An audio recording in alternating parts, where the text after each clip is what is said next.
Welcome again to the creative world of Adoor Gopalakrishnan. Kodiyettam, translated from Malayalam as Asent, the second film of Adoor Gopalakrishnan, is also his entry, literally ascent, into bigger league of filmmakers. The film, produced by Chitralekha Film Cooperative, heralded Adoor's entry as an author in filmmaking. Kerala's life and its dynamics, with all its cultural and ethnic manifestations in Adoor films, begin with Kodiyettam. Maybe that's why the film was a box office hit in Kerala when it was released in 1977. With no stars, not even a conventional hero or heroine, people rushed to the theatres to enjoy their life as shown by Adoor. The lead character, played by Gopi, a new actor in films, bagged the year's Best Actor National Award too. The film, like Adoor's first film, was devoid of not just songs, but even background score too. The natural ambient sound of Kerala countryside was full-blown in the film, giving the soundtrack a new meaning to the film itself. Kodiyettam, unlike the first film of Adoor, Swayamvaram, is not about urban or middle-class issue, but dealt with self-realization of a countryside person through various experiences of his life. The lead character, Shankaran Kutty, is a quintessential Malayali, a typical rural Keralite, and the life around him is indeed a time capsule of the 60s and 70s of Kerala, the state. No wonder people in general in Kerala identified with the film, and Shankaran Kutty's exclamation, "What a speed, endure speed," of a speeding vehicle in the film has entered into the folklore of Malayalam too. Your second film, Kodiyettam, in first film it was a struggle with reality. Here, second film it is dawning on reality, that what is life, what is this role. So that way it's a progression of your own thought process. So how did you hit upon that character Shankaran Kutty? He is the pivotal character and he leads your thought process in an entire storyline. So how did that thing evolve, you as a filmmaker? In Adoor, in my native place, I knew many people who were like him. I was not transplanting a character into the film, not at all. Certain characteristics of that character came from people I knew in my childhood. They live very naturally. There are no ambitions, there is no great dreams of future. In fact, there is no awareness at all about oneself. That is the kind of character. So very strangely, people thought he was mentally retarded and this and that, which is not true. He is only just one among the hundreds of people in the villages. Maybe that he's not cunning, he's not planning, he's not in any sense clever. He is also childlike, and his companions are children more than the elders. So it's such a character. Slowly he discovers himself. Now that is the process I put him through. It goes from one incident to the other, but then he is there in almost every frame he is there. It's as if I wanted to give the audience the feeling that they have been with him all through. Whatever he thought about, whatever he did, whatever action he was involved in, it was all, the audience was witness to it. So that is the character introduced. So even after somebody proposes a marriage for him, he doesn't oppose it. He said naturally it comes. So in the film, very, very detailed sequence is there of these two of them, the elderly person, his uncle, and himself going to see the girl. That's a typical ritual one has to go through. And then there will be a feast prepared for them. And that feast is shown in detail because he is very much interested in having a good meal. And then you don't see any marriage. What you see is that this girl has shifted from one kitchen to another. This is what happens to them. He has been living alone for so long. He doesn't even realize there is another person with him. And there's a scene where he is having his dinner. He enjoys the food, he keeps on eating. Finally, there is nothing left. And she is even hurt that he did not care for her. She says that at the last moment, she says, look, he is waiting for more to be served, the rice or the dishes. She says, it is rice is finished. Yes. Then he realizes that's a very moment when he realizes, so you did not have your meal. Yes. That's what he is asking. No, it is not intentional. It is just because he is not used to living with another person. She may be his wife, but then, that's way, it's very casually it comes. Your films like that lady, a critic wrote about that she has not come to Kerala, but whatever little I know about Kerala and its culture and people, it's through Adoor's films. That whole thing of detailing of local culture, I think it started with Kodiyettam. Wasn't that very intentional, or was it came naturally to you? It comes naturally, but then in cinema, in films, in filmmaking, nothing comes by accident. Yes. Everything is deliberate. The composition, the people, the movements, the progression, everything is very, very worked out in much detail. I have a very, very detailed script for that. So the cultural context of the characters, and cultural and the local context is very important as far as you are concerned. Even while you are living in a small town, you are living with so many other things with you. I have civet cats living upstairs, and I have visiting cats almost every day. They come here, go around. There are all kinds of birds visiting this place. So it is just part of our life. It's all part of our life. For the character Gobi, as you said that building him or directing him, it should have been a totally different experience for the actor also, because Yes. so far he was in theatre. Yes. You are asking him to be absolute normal human being. Yes. I won't let him act at all. He has to behave. Yes. So he will not be just looking at the camera and speaking, or at the characters and speaking, but then he is, as it happens in real life, we are engaged in one thing or the other all the time. Yes. When I make a film, I am very particular that the audience should become aware of many things at the same time. It is not just one thing you are placing before them. It is so many things, that the audience should note within the frame, and probably even outside the frame, through sound and the other devices. You are made to feel like you are there. You are with it. And plus the sequences, the way you build on the sequence, 1, 2, 3, that each sequence is, as I say in English, pregnant with the next thing going to happen. You can notice. The structure has to be like the onion. You remove one layer, the next one appears. So it is enfolded in the next, like that. So and then you go to the very center, and that's it.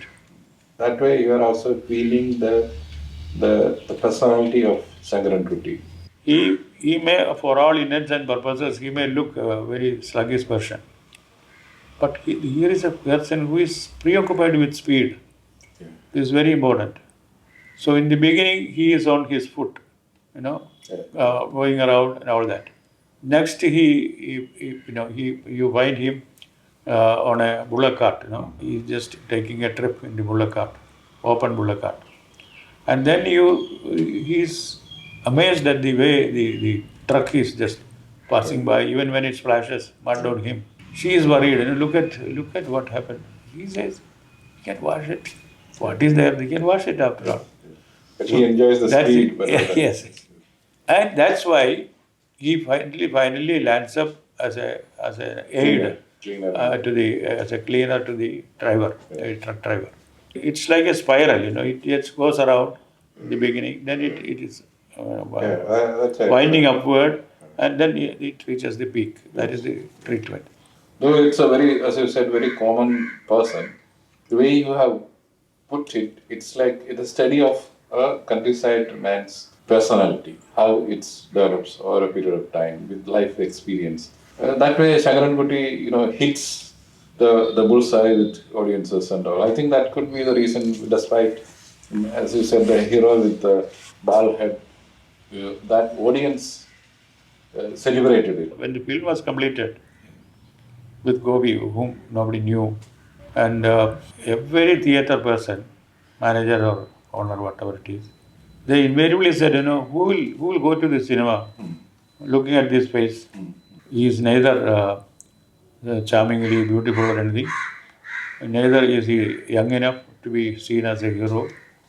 And how would the audience go to see this film? And then in spite of our having made so many prints for release, we could release the film only in 2 places.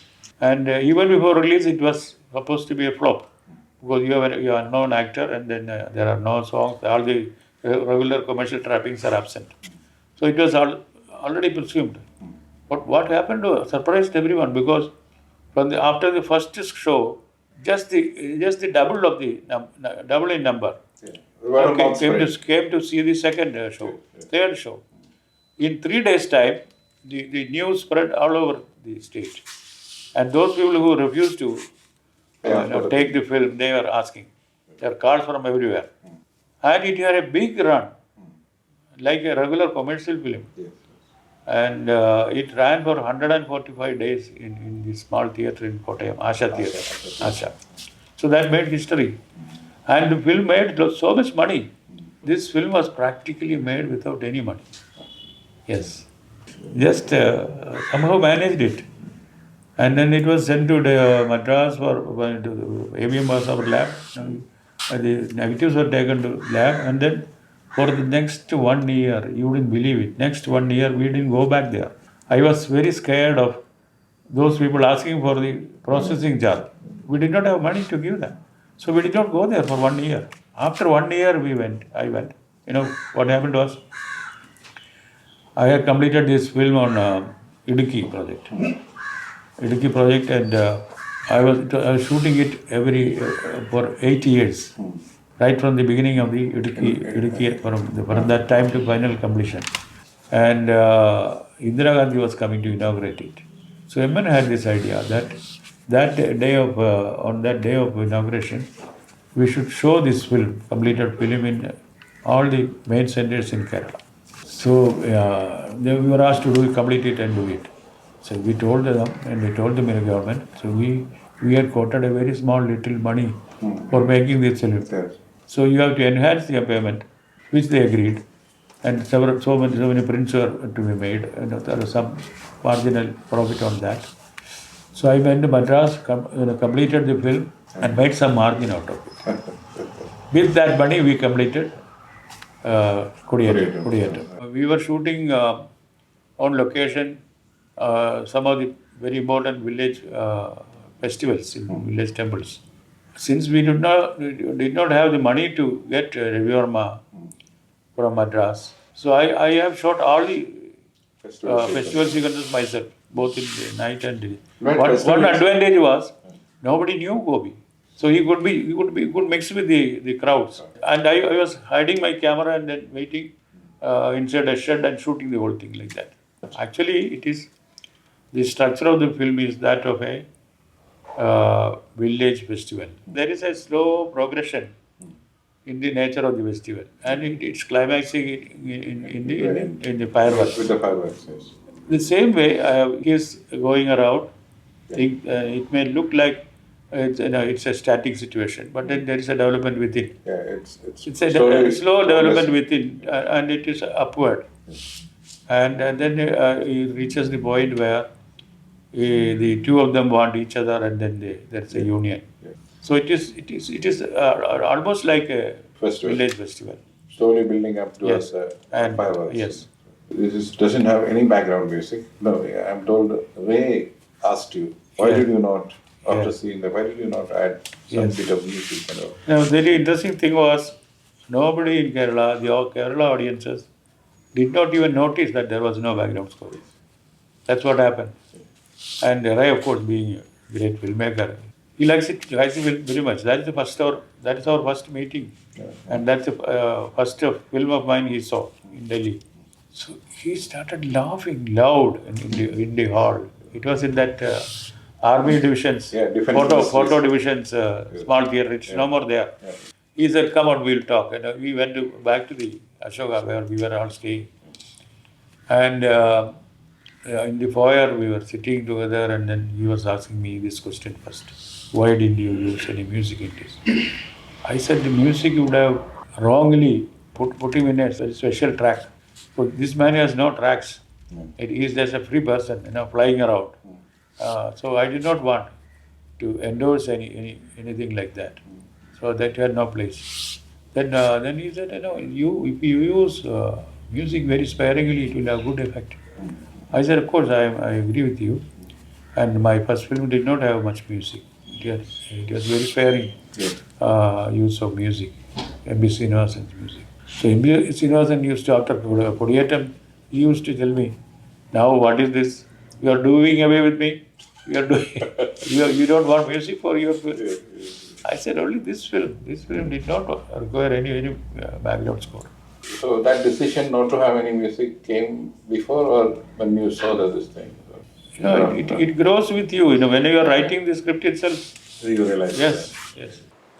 Kodiyettam was the most successful of Adoor's films and Chitralekha Film Cooperative. Unfortunately, the cooperative's last film too. The film was a hit at box office and it celebrated 145 days of screening at Asha Theatre at Kottayam. Various national and state awards were bestowed on it for its content and acting. German TV bought the right of the film, making the cooperative a rich institution, enough to establish not just a studio, but a laboratory and rest of equipments to trigger a new wave in Malayalam films. The film also impressed Satyajit Ray, who became a lifetime mentor for Adoor after its premiere in Delhi. Indeed, Adoor, the author filmmaker, was full-blown mode from Kodiyettam onwards. But success has its share of pains too. The huge success of Kodiyettam led to fissures in Chitralekha Film Cooperative and then to its ultimate collapse. Adoor left his dream project and his old friends in disgust and pain. Just as Shankaran Kutty, the hero of Kodiyettam, Adoor went through a self-realization that creative life is a lonely one, putting him in a crossroad of his career. However, Lady Luck smiled at Adoor as a magnanimous producer, backing him up, ensuring he made some of his best films in his career. Keep watching our video series for that story of Asent, Kodiyettam, of Adoor's authorship as a filmmaker. Thank you.